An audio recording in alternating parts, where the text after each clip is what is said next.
Emory Hunters are the playbook here with Douzable and Quinshon Judkins of the Ohio State University.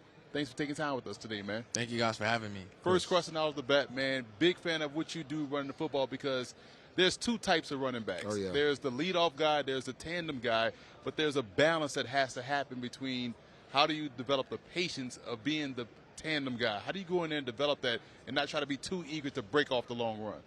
Man, just having that resilience as a player and going into my third year of college football, been through highs, different lows, having 3 productive seasons, but at the same time learning throughout those games, throughout those 3 seasons on how to just approach it the right way.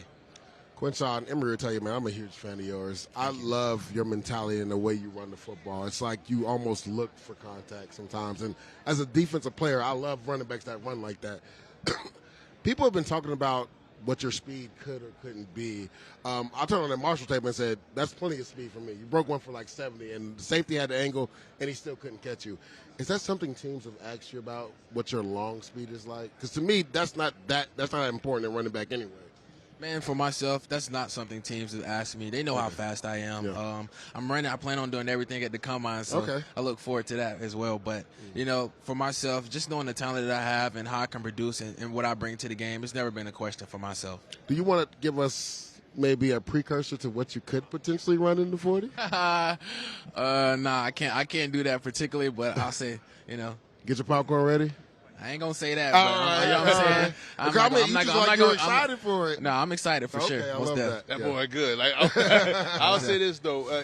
A lot of folks don't give running backs credit for knowing defense. How much defense do you have to know in order to excel like you have at the position? Man, a lot. And that's something that I've learned over my course of 3 years of college football. And my position coaches that I've had have done such a great job at teaching me those things. Have to learn gap responsibility by linebackers and a lot of their leverage and safety rotations and different things that have helped me gain that edge over defenses, and that's helped me be successful throughout my career. I will say this, too.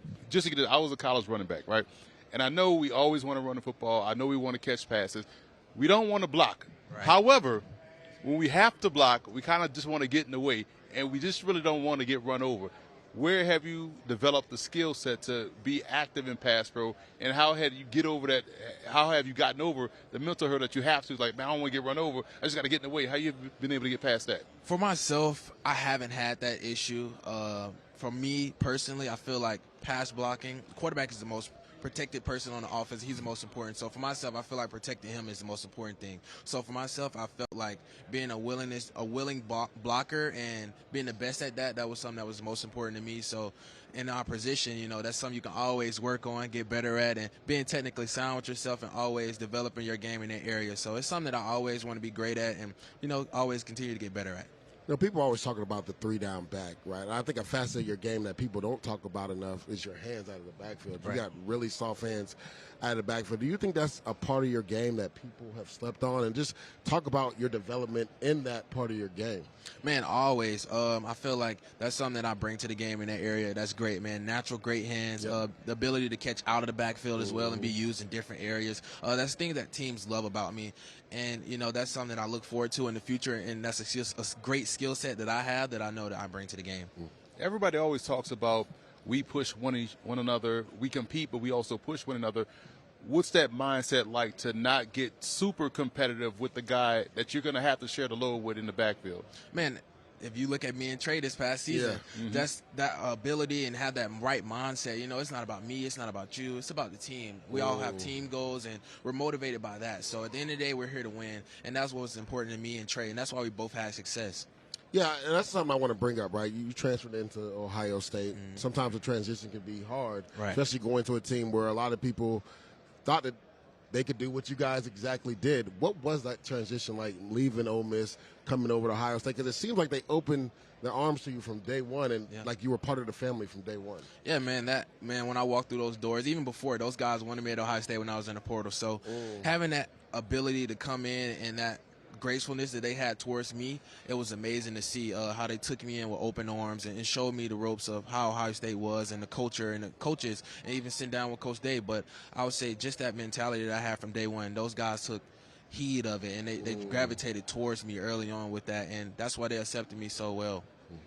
We talk about the ability to lock in as a running back because we like that running back groove to where if you get 1 carry, 2 carry, okay, I'm starting to fill out the defense. But when you're getting it in different spots, how do you stay locked into where, okay, you may get a carry on play 1 and won't get another one on until play 7? How do you get back into that groove in 7 without having that consistency? Yeah, that's how a lot of our for myself speaking, that's how a lot of the plays were this past season. You get 1 carry here, then you get another carry here. So just, when you get those chances to go out there and produce, that's what you go out there and do. And that's where you get the edge before the game is you see the different looks from the defense and you know what's coming, so you know what to expect. Not guessing or anything, but at the same time, you know what they're going to do because you've already studied it.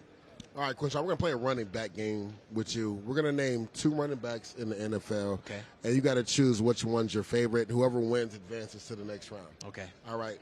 LaShawn McCoy or Frank Gore? Frank Gore. Frank Gore or Chris Johnson? Frank Gore. Frank Gore or Ezekiel Elliott? Zeke. Ezekiel Elliott or Christian McCaffrey? Y'all, man. Come on, dog. It's good tough. Let's go Zeke. Ezekiel Elliott or Derrick Henry? Derrick. Derrick Henry or Marshawn Lynch? Marshawn. Marshawn Lynch or Saquon Barkley? Saquon. Saquon or Adrian Peterson? AP. Ooh. I like that you studied the game like that, though, man. Sure. That's important, man. That's a big part of why you have a lot of fans here, and we wish you the best luck moving forward, man. We thank you a lot for taking time today. Appreciate y'all. Thank y'all for having me.